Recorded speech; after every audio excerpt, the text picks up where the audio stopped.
Hello, my loves. Welcome back to Chemistry with Kismet Tarot. I'm Monica. This reading is for Cancer. If you are not new to the channel, you know that in the past I did rising sign messages. I actually am not going that specific with this.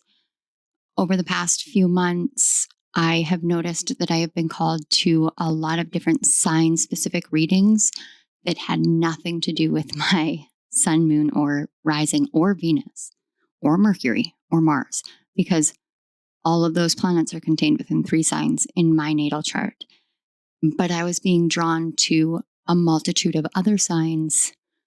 And the thing is we all have all the energies in our chart. We have all the energies within ourselves. Everything is interconnected. But even if you have an empty house, it doesn't even have to have a cusp or an angle or anything like that. It can be a completely empty house. There are still asteroids. There are still fixed stars. There are still constellations. There are still like comets and meteora flying through those areas.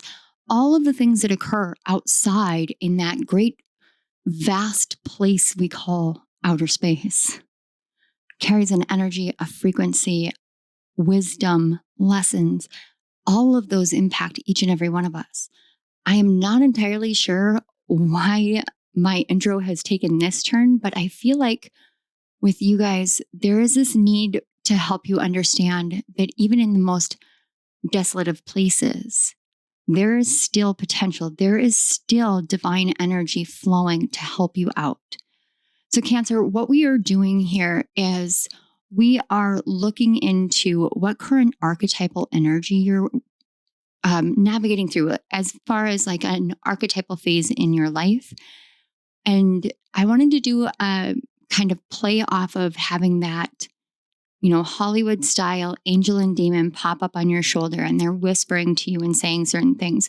So I have the angel tarot and I have the demon tarot. And what we're doing with each of these is the angel tarot represents your conscious influences. The demon tarot represents your unconscious influences. So these are neither good nor bad. It's all about the interpretation. If demonology or working with cards that imply demons or anything of the sort makes you uncomfortable, please feel free to click off. This is not intended to even remotely open any kind of door or portal or anything like that to any kind of negative energy or entity or spirit. This is about the archetypal energy of these cards. And in a big way, this is about the shadow with the demon. So Cancer, with your energy, so one of the things that I did, we're going to go backtrack a little bit. Spirit's like, okay. One of the things that I did to help the flow of energy move in a more directed way and an easier to tap in way, we'll say, is I allowed certain crystals to call to certain signs. So I have these little zodiac charms over here, and they are sign-specific zodiac charms. You can't see it very well, but this is Cancer's.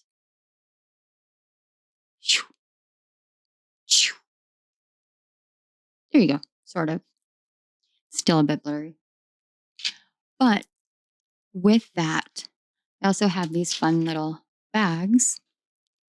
And each zodiac sign has its own unique clear quartz crystal.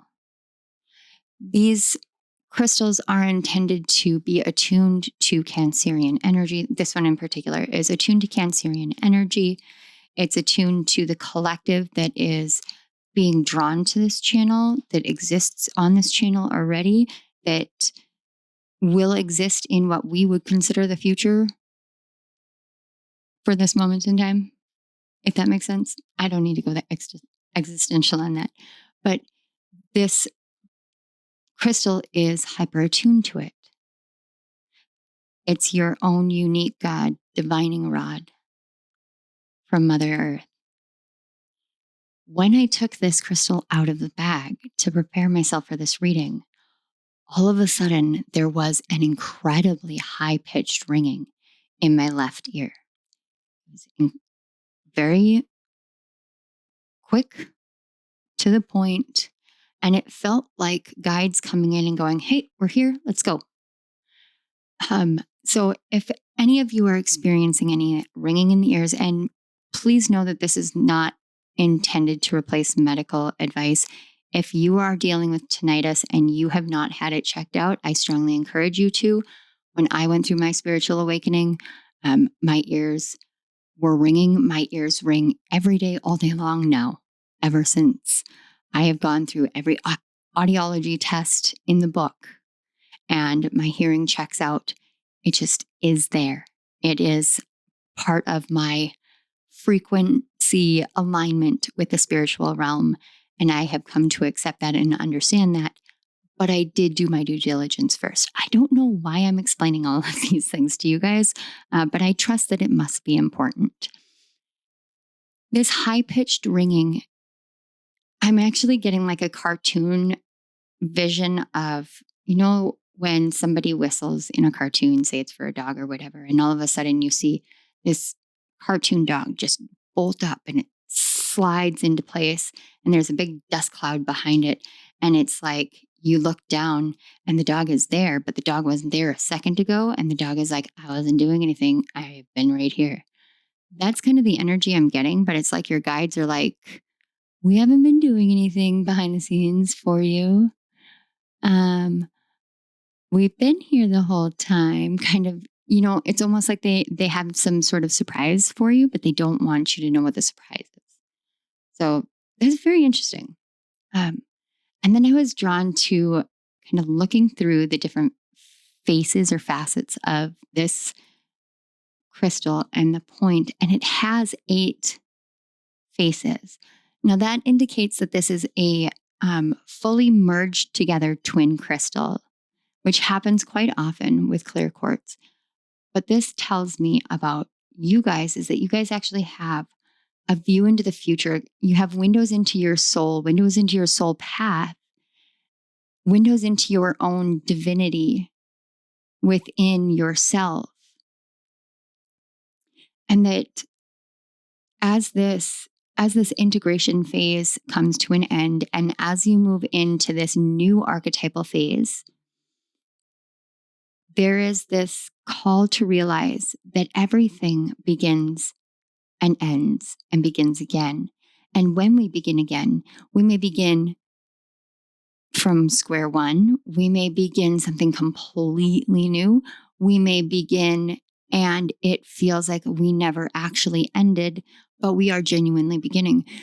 The context and definition that we put to what a beginning is and what an ending is not always what the spiritual energetics of it are. So this is about allowing yourself to open up a little bit more to what might be misconstrued as one thing because of a dictionary entry, but what you know in your heart to exist in a different form. This is really incredible, Cancer. I'm going to set your clear quartz up here. All right. So with the archetype cards, we are working with the Citadel cards. And I apologize, you guys, if the audio goes in and out. I know that I still need to adjust locations and placements of my camera and my microphone. And I'm trying to be very mindful to make sure that I am facing the microphone in the way that it needs for my voice to be picked up the best. But again, I get kind of caught up in the channeling. And so I apologize if it goes in and out. We're working with the Citadel cards. And the one that you got is the Pathless. We have earth energy here, but it says difficult decisions and a lack of direction. And we've got all these hands reaching out to one another. And now I'm hearing Sweet Caroline, of course, because touching hand, reaching out to me, reaching out to you. Sweet Caroline. Bum, bum, bum. Okay. I'm a hardcore Boston Red Sox fan. Fever Pitch is a great movie. Anyway, this card talks about being in the marketplace, and there are all these people pulling you in this direction, in this direction, in this direction. Do this, go here, buy this, try this out, take this course, learn this lesson, watch this video, all of these things. And that's the nature of spirituality in the modern technological world. We get pulled in every single direction, and we realize that we're running in spiraled chaos, chasing our tail, trying to find whatever it is that somebody else says that we need to find. And we don't ever realize that what we need to find is just simply ourselves. And if we stop running, stop letting those arms that are reaching out for us to take hold of us, and we say, no, enough is enough, I'm done, we actually move into an archetypal energy of being pathless.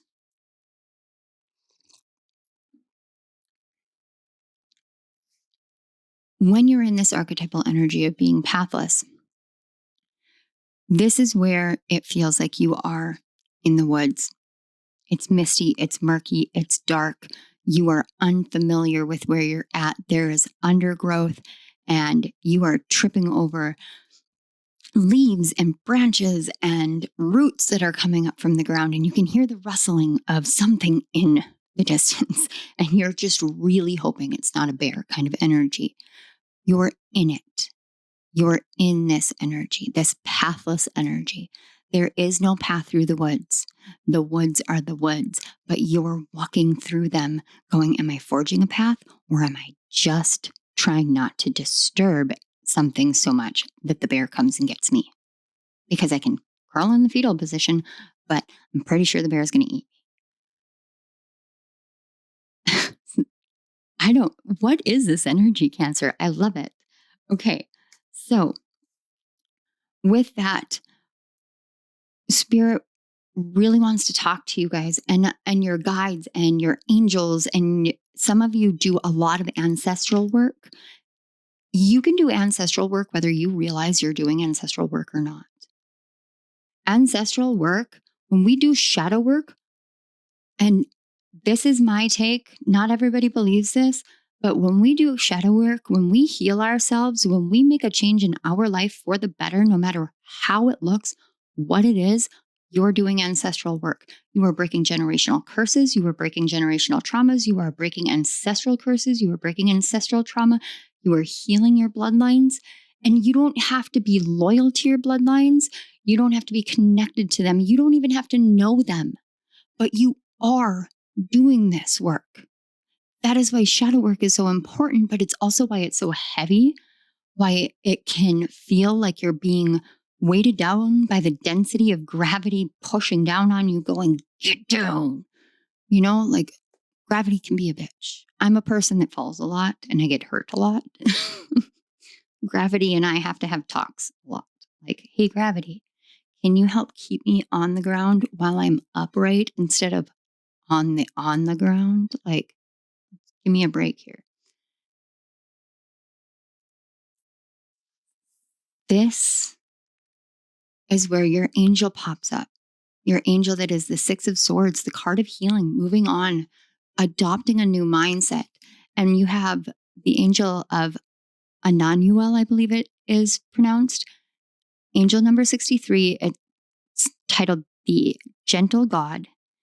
And this angel in particular talks about unity consciousness. See if I can get it to, oh, there we go. Talks about unity consciousness, but it talks about reciprocity, symbiosis in connection, in communication. It talks about the give and take of energy, of resources, of love, of all of those things in harmony, in balance, with fairness, with justice. It's about how we communicate. And then it helps to heal illnesses or dis-ease, which is what ancestral karmic healing is. It's healing dis-ease. And the more that we heal dis-ease, the more our bodies become healthier, even when we don't realize we're doing that. But when we're going through that, then we can have that devil pop up on our shoulder. And this is your devil. Okay, there we go. Focus. So we have the devil of Rahuvart. And as you can see, he looks like a surly old miser. And there is not a lot known about this particular demon. There's a couple of entries out there, but what he is known for is he has a pack that you can see right here. And in his pack, he has the souls of curmudgeons. Curmudgeons are people who are pissy. They are bad moods. They are ill-tempered. Okay. Honey, if you watch this for whatever reason, I promise I'm not trying to throw you under the bus. My husband and I have two very different morning routines. I wake up in the mornings and I'm like, oh my gosh, you guys, it's a new day. The sun is going to come out and it's a great day. I'm going to make some coffee. I'm going to clean my house. And I literally will get up in just this super hyper energized mood. And it is some of my favorite, it's some of the favorite time that I spend during the day is in the mornings when everybody's still asleep. I get up, I clean up anything that I didn't get cleaned up the night before. I get laundry going. I get the dogs out. I take the trash out. I, wipe down the counters. I make myself some coffee. I can sit there and I can journal for a bit or this or that. Like this morning right now, it's 5 a.m. and I'm filming and my kids are asleep and my dogs are sleeping and my cats are kind of wandering around. And I'm super happy because it's morning. It's morning time. And that means all of the possibilities in all the land and all the world are open to me just because I'm awake. My husband, on the other hand, wakes up and goes, I don't want to be awake. Ugh. So I'm like an eager puppy. And he is like, it's literally like the difference between our dogs, between my dog and his dog. I've got Willow, who's super excited all the time and wants to crawl into my skin. And David has Chunk, who is 9.5 years old. And, her hips hurt and she sleeps almost all day, every day. She likes her treats. She likes to rest and she really loves sleeping in Papa's chairs and looks really cute doing it. But those are the night and day aspects that we have. A curmudgeon is kind of like that, but it's a person that's like that all the time. Everything is negative. Everything sucks. Oh no, I was going to go to the doctor, but then I don't know, chipped a tooth, so I had to go to the dentist first. God, why can't I catch a break? And guys, I've been there. I've been that person. This energy here, this pathless energy, it's a 7 of Cups energy for you guys. This is asking you to consider what it is that you're holding on to. Are you holding on to the negativity that surrounds you in the outside world or that somebody else has projected onto you or just some instinctual or likely conditioned reaction that you have to a situation that has occurred so much over time that you don't realize that you're just cultivating negativity every single time. And it just takes trying. One thing that I have said to my husband, I've said it to my mother, I have said it to plenty of people is don't ever tell me you can't teach an old dog new tricks. Do not ever tell me that. Because I guarantee you, anyone and everyone is capable of learning something new. We should never think that we cannot learn something new. We should strive to learn something new on a daily basis, because we are then growing and changing and evolving and bettering ourselves every single day just by learning something simple. Go to dictionary.com, get the word of the day. Go to vocabulary.com, get the word of the day. Go to crystalcouncils.com and get the crystal of the day. Go to random output. I think it's randomoutput.com or randomoutputter.com, and just select a category and have a random output of something like an animal or a bird or just something. Go look it up. Go do some research. Just educate yourself a little bit more. Open up the expanse of your mind and see how much more positivity can come in, how much more reciprocity can come in. Now I'm being brought back to that cartoon image of the dog coming up and your guides being like, we're here. When we're on this pathless path, when we're forging our way through the thick of the underbrush in a forest, and we feel like our guides have disappeared, you can either get really pissed off or really scared. And Cancer, your energy is literally like a hit or miss. It's going to go one of two ways. That's how it's going to appear. Unless you've moved into the phase, and I do want to give this credit because there is this energy here. You've moved into the phase of trust. So your guides are there. You might not be able to feel them because our guides are always around us in some way, but sometimes they have other things that they are helping us with that don't involve interacting with us directly in a way that is just very clear cut. So we can feel a little bit disconnected. With your guides, they were off doing some fun things for you. Do I know what that is? No. Do you know? Probably not. I don't think they want you to. I think they want to genuinely surprise you. I just heard for once. Cancer is an incredibly intuitive sign. So it is very difficult on a psychic and spiritual level to shock or surprise a Cancer because we just always seem to know. And I am a Cancer sun, Mercury, Mars. So I do understand.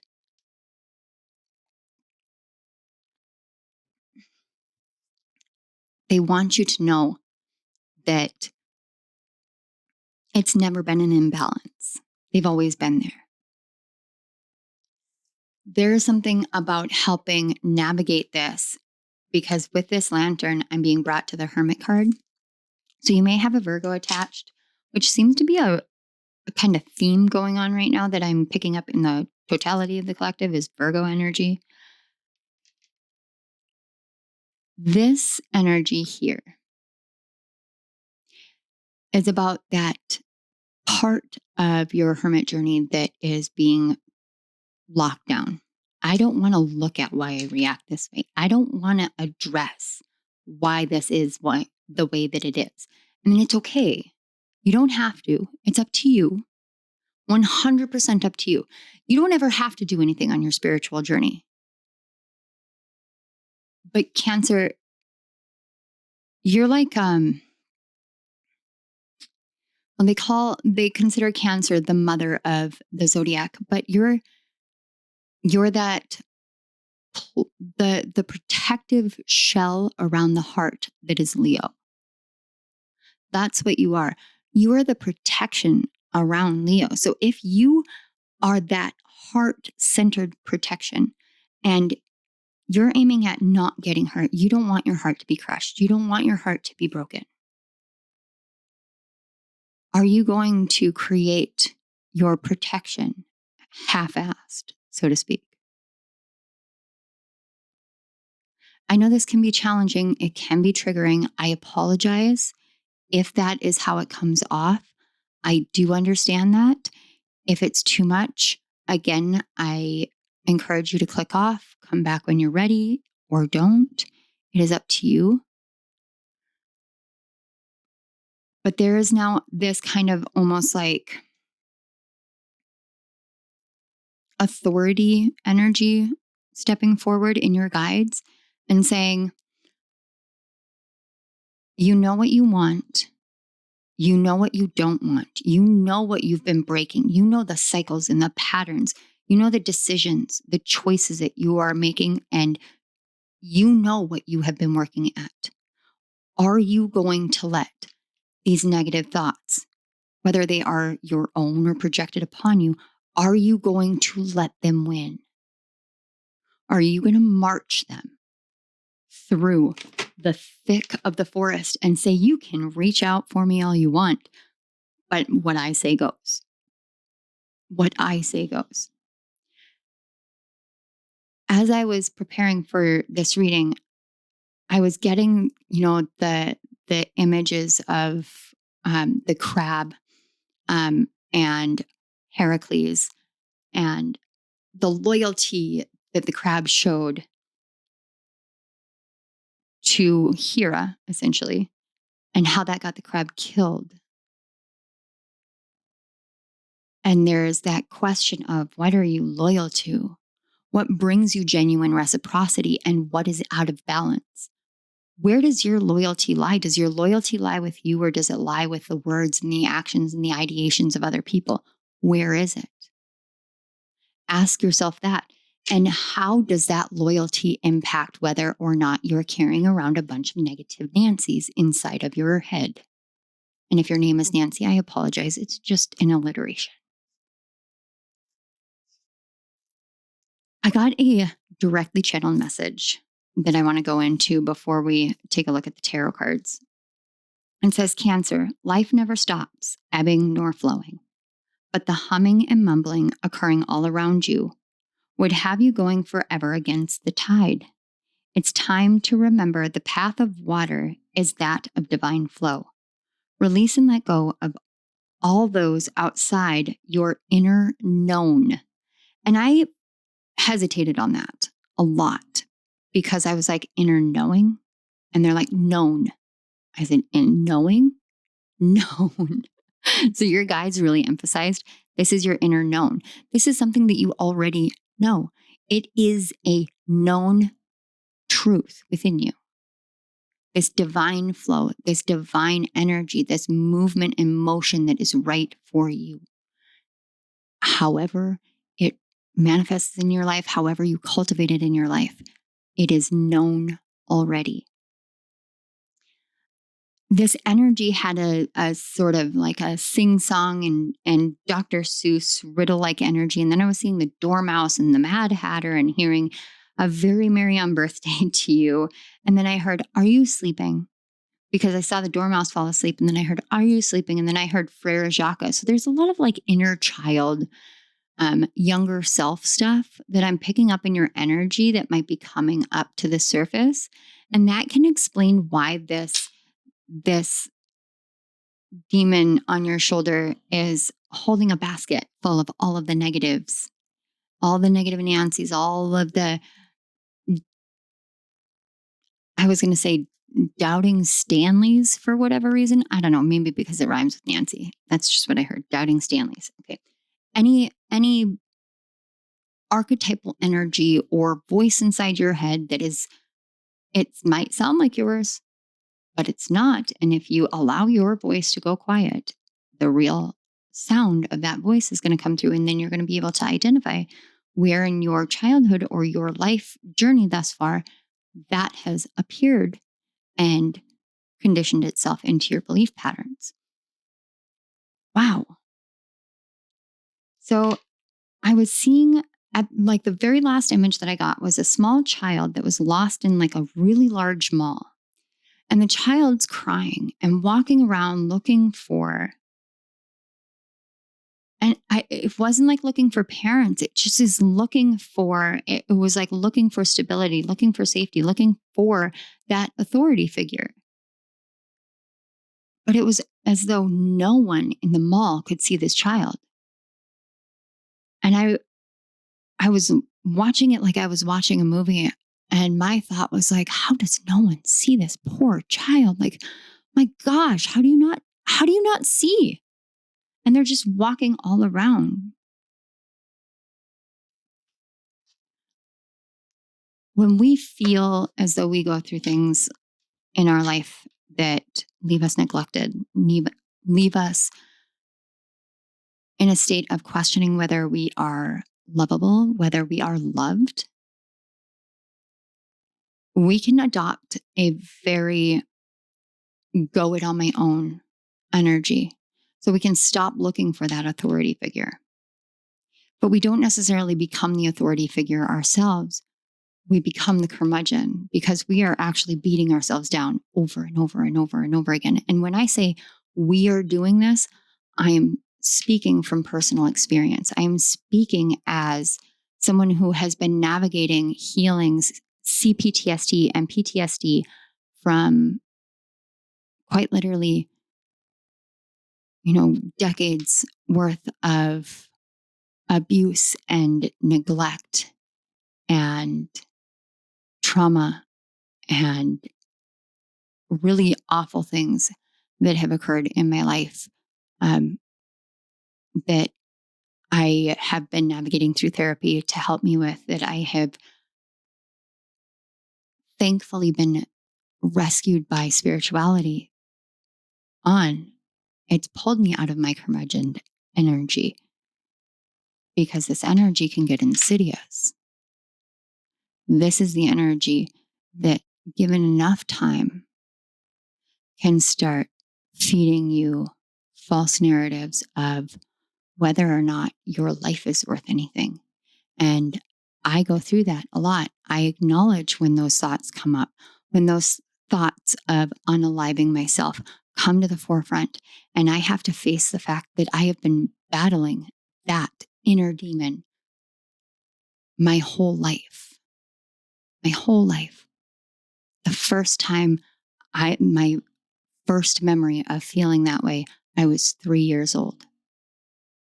3 years old, wishing I had not been born, wishing that I was not alive because of the trauma I was going through. Uncovering memories like this, it's hard, it's scary. That is why we go into archetypal energies and phases of being on a non-path, because we have to make those difficult decisions. We have to make those choices that say, shit, I am a family person by nature. I love people to the core of my being, but I cannot be loyal to those who have harmed me and continue to do so. I cannot be loyal to people who do not see me as a person, who do not see other people outside of themselves as worthy. I cannot be loyal to narcissists and manipulative people and toxic interactions. I can no longer be loyal to that, because in being loyal to that, I lose my direction in life. I lose my North Star. I lose my way forth. I lose myself. Wow, you guys. Okay. I was going to try and put this one out this morning because I've been on a roll with same time every morning putting a video out. And last night I was like, I should probably film. My teenage daughter came home after her therapy session yesterday, and she was horribly sick, just absolutely pale and white as a sheet. Poor kid. She went downstairs and she slept for hours. And the past couple of days I've been navigating through the fact that we've now reached, it's only been 2 months since my aunt passed away. And my aunt and her death was incredibly traumatic. It put me back into a trauma state that I haven't experienced since 2010. And I was navigating through a lot of the emotionality of it, but also the realization of me being in this kind of energy too, because I have had to cut ties and go no contact with my family as of late. And as more and more childhood memories and realizations come to me from my growth, from my work on my own, for self-healing, for my work with my therapist in self-healing, the more these revelations of what my childhood actually was and what I wasn't allowing myself to see, and the fact that I was staying loyal to that energy. So I would always engage in it. I would engage with it. I would try and have that communicative energy, but I would get such toxicity and negativity, and it would be like, oh, but I'm just in a bad mood. And I'd internalize it. So we go on these pathless archetypal energies. We go into these states, and we do that because we desire direction a lot of the time. We want something steady, something profoundly like clear cut, cut and dry. And especially when you are a survivor of any kind of traumas and abuse from your life. You just, that stability, that assurance is worth its weight in gold. But those things do not help us learn how to trust ourselves when we have been taught that there is nothing trustworthy about us, down to our memories and our experiences. So we get put on this, some of us end up on this pathless journey where there's no charting it. There's no, this is an absolute, this is where you're going. There's nothing there. You just, it can feel like it can feel like being lost. But you're not lost. You're navigating through a journey that involves not having assurances being given to you so that you can create them yourself, so that you can learn to trust yourself, to listen to yourself, to guide yourself.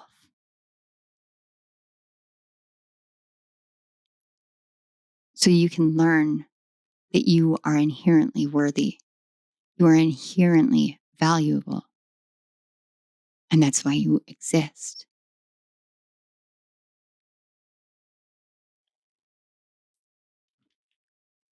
Okay. We are going to pull 5 cards here. The first one is what don't you see about the current archetypal phase? Okay. So we have the Prince of Wands. And it's Ron Weasley in this one, I think. Yeah, it's Ron Weasley. Here's the thing. The Prince of Wands is about inspiration. This is the night of inspiration. He goes, I'm going to set the world on fire.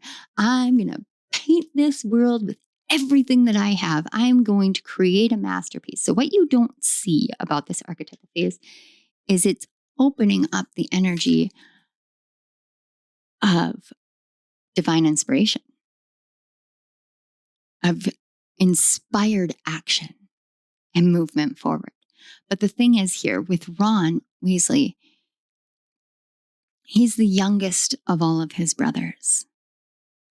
All of the things that he has are hand-me-downs, from his books to his cauldron to his wand to his robes. Everything is hand-me-down. His mom has been doing this, taking care of so many kids for so long that it seems like he is just a constant oversight. They just overlook him constantly. And then, by some crazy chance of fate, he becomes best friend with the most famous wizard, Harry Potter.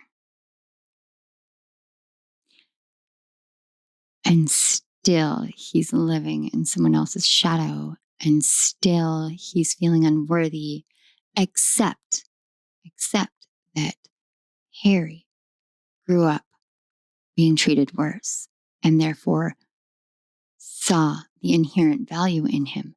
And that is when Ron got inspired to be himself, to do his own thing. He tried out to be a keeper and he got the position and he kissed the girl and dated the crazy girl. And like he did all of these things that set him apart. It wasn't what his brothers did. It wasn't what Harry did. It was what he did. He painted the world with his divine inspiration. And he helped change the world in doing that. That is what you don't see about this phase. Because you're in the woods, because it's misty and foggy and confusing and scary, and that bear might just be right around the corner. We don't know. But this archetypal phase is helping to reignite that spark within you, to bring you back to you, to remind you that loyalty to yourself and to those who love you unconditionally is the best support as you trust yourself to forge a new path. Oh, okay. So we're going to get the next one. It says, what challenges you about this phase? So we have the Ace of Cups and Salazar Slytherin here. But we also have the Hierophant with Dumbledore. Sorry about the glare, guys. I've explained it enough, honestly. This energy is saying the challenge here is accepting new heart-centered traditions. It's accepting new heart-centered wisdom. It's accepting leading your life from the heart, being that heart-centered leader, letting yourself love being a leader, letting yourself open back up to that Ace of Cups energy, open up to that second chance, that new experience that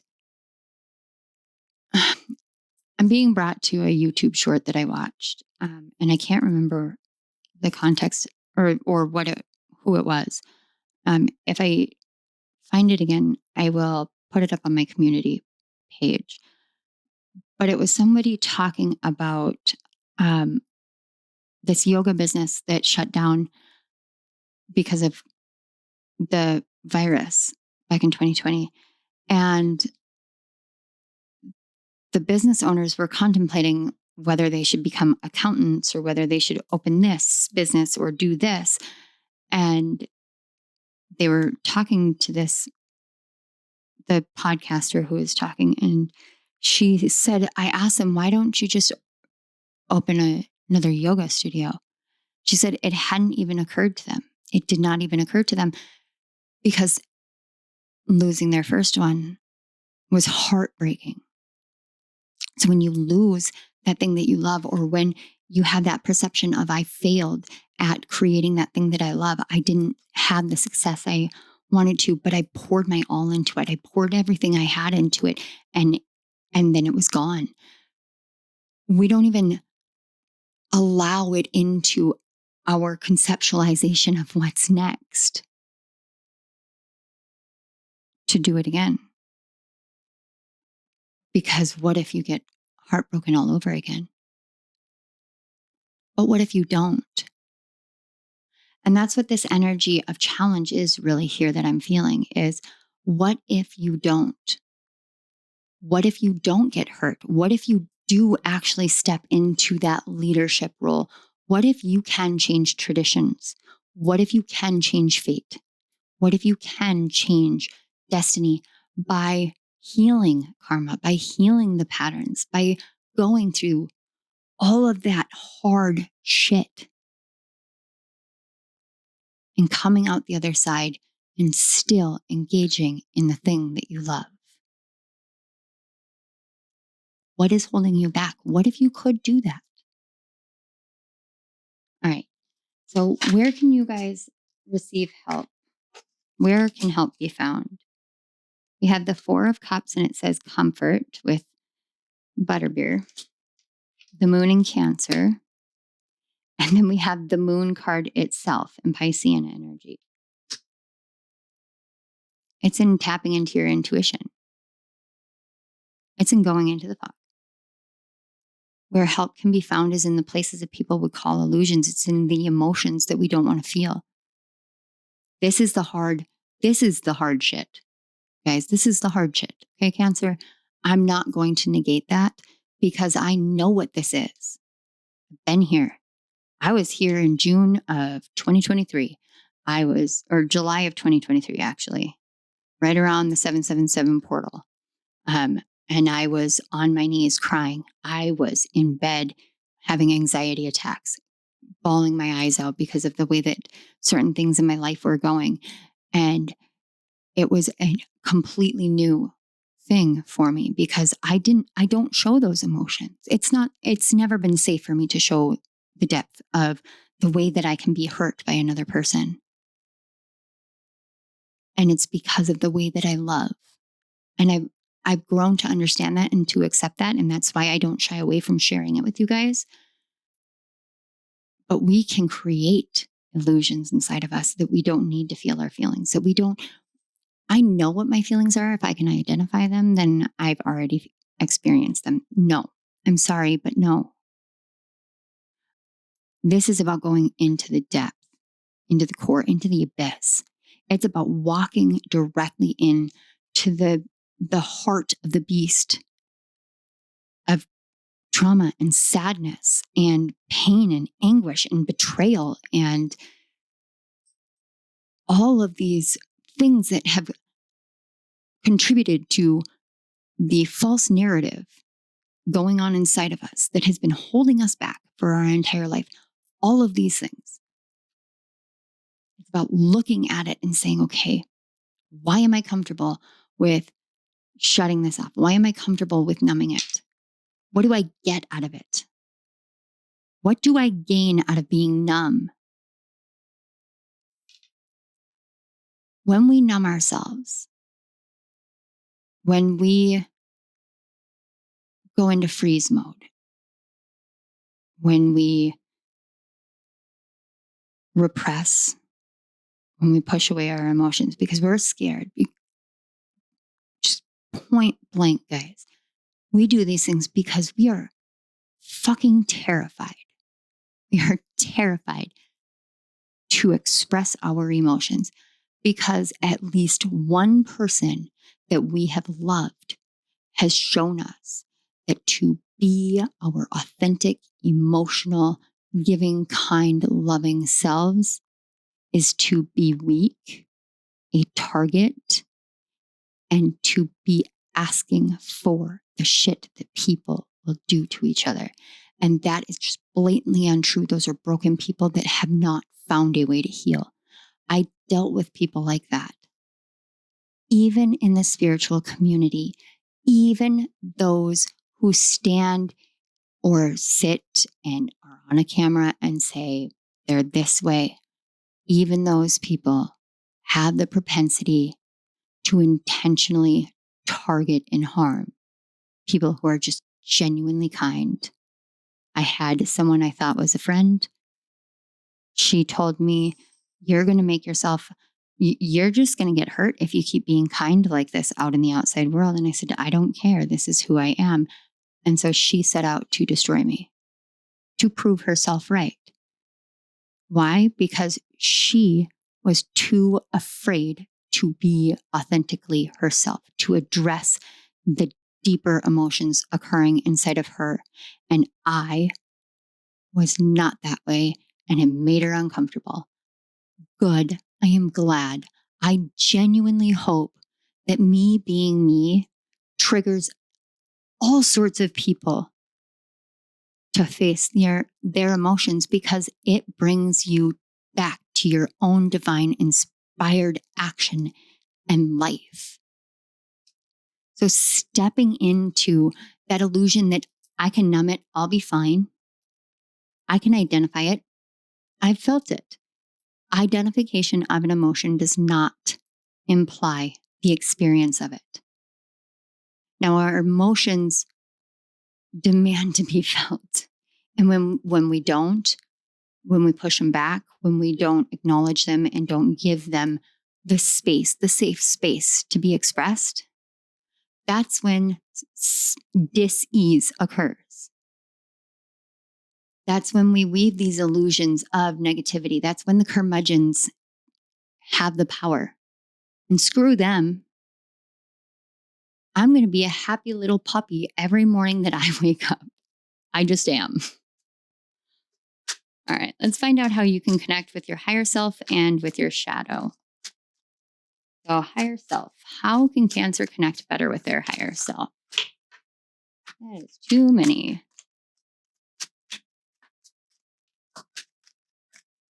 Connecting. Okay.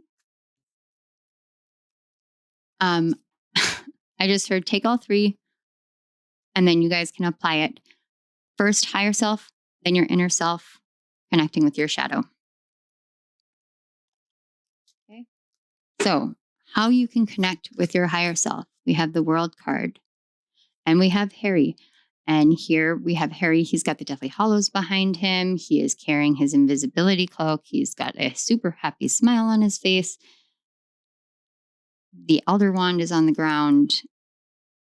It's essentially every little piece that was pertinent to him being able to survive out in the woods when he went to go meet Voldemort exists within this card that was the end. But remember when I said, when we go through a beginning and then an ending, and then we begin again, sometimes it doesn't look like what you would think. Harry walked into, spoilers, if you guys don't know Harry Potter, I'm just spoilers, okay? He walked into the woods. He had the stone. He had the cloak. And he was, and knew he was, the rightful owner of the Elder Wand. Which means he had that there. But he had already decided that he was going to do what he needed to do. He knew he had a piece of Voldemort inside of him. He knew it needed to die. That piece of a soul that wasn't his to carry. It was not his to carry. That toxicity, that negativity, that curmudgeon energy inside of Harry was not his to carry. And it kept him connected psychically to evil, to the bad guy.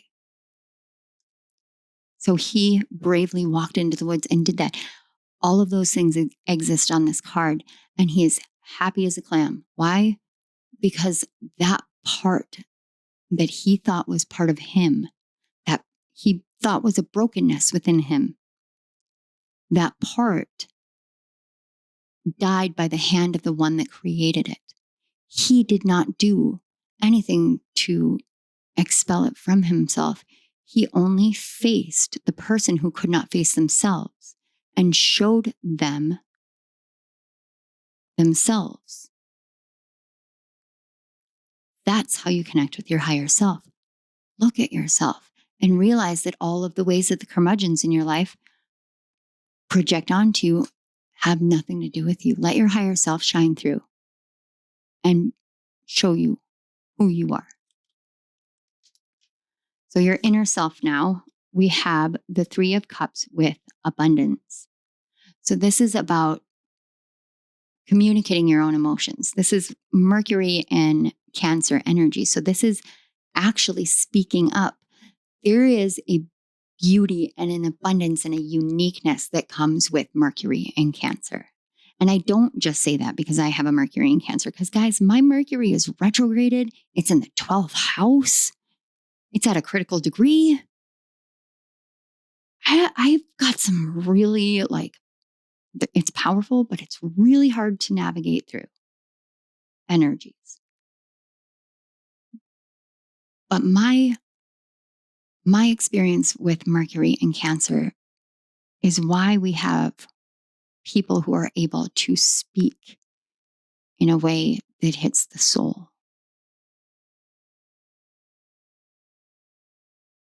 That is how you are meant to communicate with your inner self, through your emotionality and your experiences, through your understanding, through your empathy.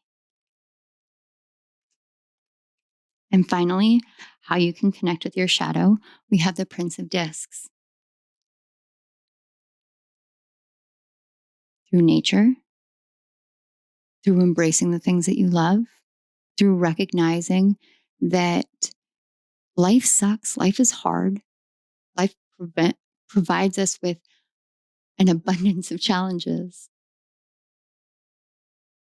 And it can feel like we're just stuck. But connecting with your shadow is to recognize that as you are navigating through a pathless path, through the woods, engaging in all of these things, you're learning about a whole different part of you, an entirely unique part of you that sets you, it sets you apart, not in a negative, but in a positive. And it takes time. The number one word coming through that I can hear is patience. Patience, diligence, cultivation, and recognizing your loyalty to your own heart and your own path and your own truth. Your loyalty to goodness and kindness and mercy and generosity and unconditional love and unconditional acceptance. That's a divine calling. It's a divine blessing. It's a divine manifestation of who you are. And that means that when we have that kind of calling, we have to navigate our way through the pains. And that takes time. It takes time to learn to trust yourself, to learn how to protect yourself without overprotecting yourself, how to hold on to that shell around your heart without it becoming a wall.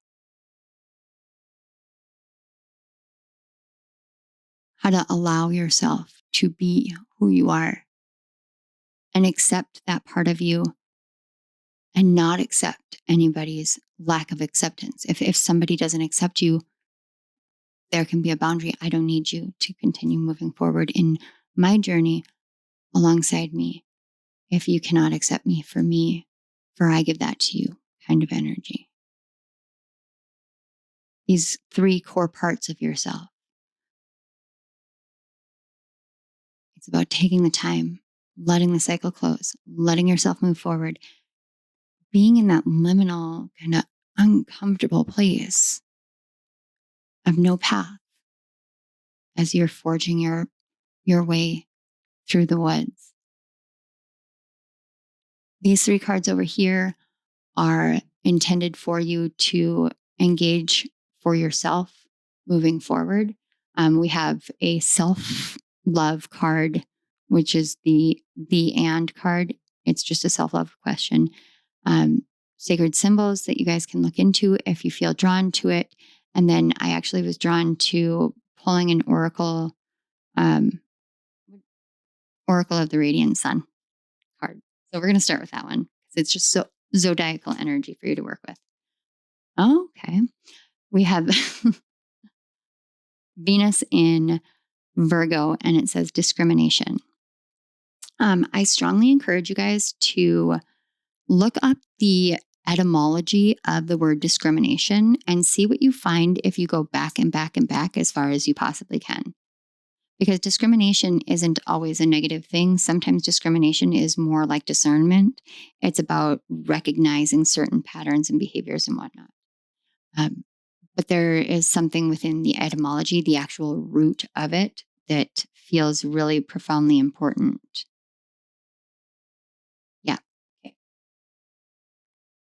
Some of you may have Venus in Virgo, or maybe this is about learning how to love and bring worth and value and emotionality into a more analytical nature, into a more practical nature, into a more grounded nature. But Virgo is the mirror of the zodiac, I always say. Virgo reflects everything back, the good, the bad, and the ugly. And when we start valuing that ability to reflect or have a reflection brought back to us, that's when we really start our transformations on a whole new level. So, oh my gosh, yes. Yes, this right here. What mistake do I wish I could stop making? What would I lose by correcting this mistake?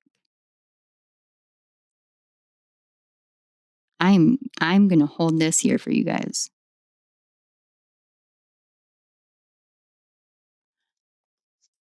What do you define as a mistake?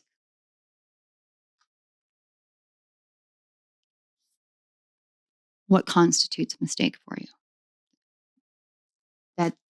It's what is a mistake in your definition? That is what your guides are pushing that one really hard.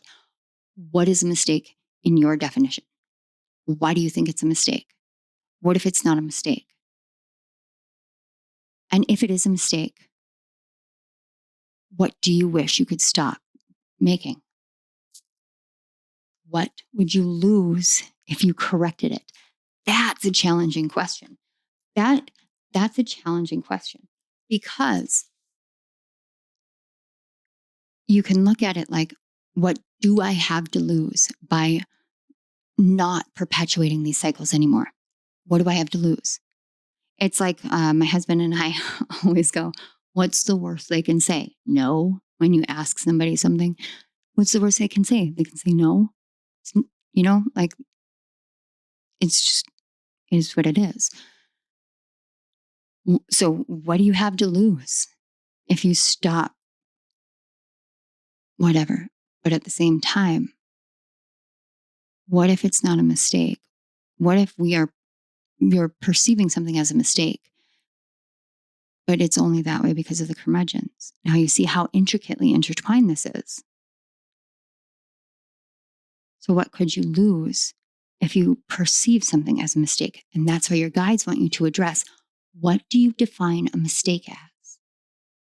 Why do you define it that way? So that you can work with this energy in your life. And then finally, oh my God, you're kidding me. You have the card of transmute and 44. Archangels are possibly something you may want to look into, because 44 is the number of divine archangels. With this snake, this may link to Kali Ma, to Shakti energy, to Lakshmi, Oshun, Sekhmet, Bastet, Ain, Danu, a lot of divine feminine energies. That's interesting. I've never had divine feminine come through for the number 44. It's just usually the archangels, and one of my main archangels is Z, or zadkiel.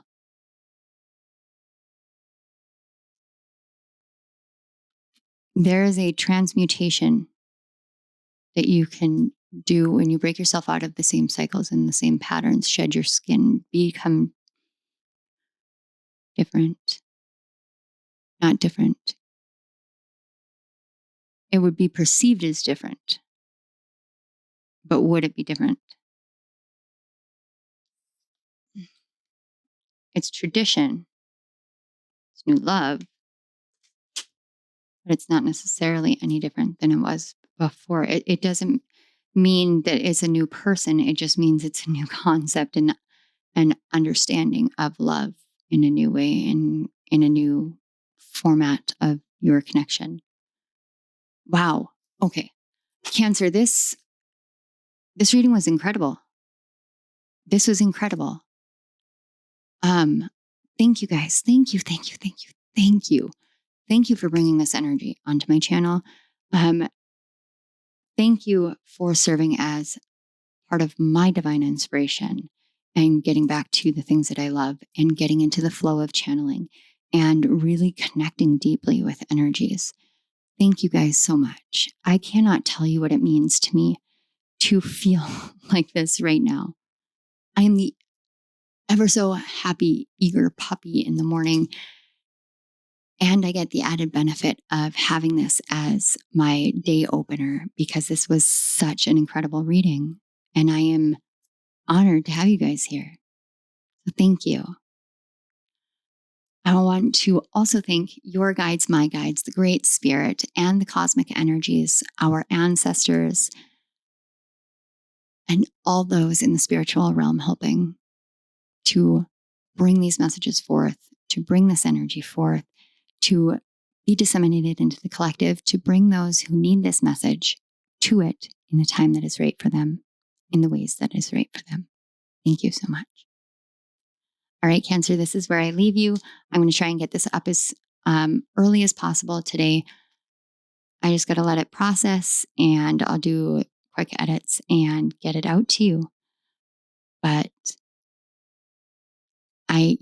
just thanks, guys. I'm tickled pink. This is where I'm going to leave you. I love you all. Have a beautiful day, and I will see you at my next reading. Bye.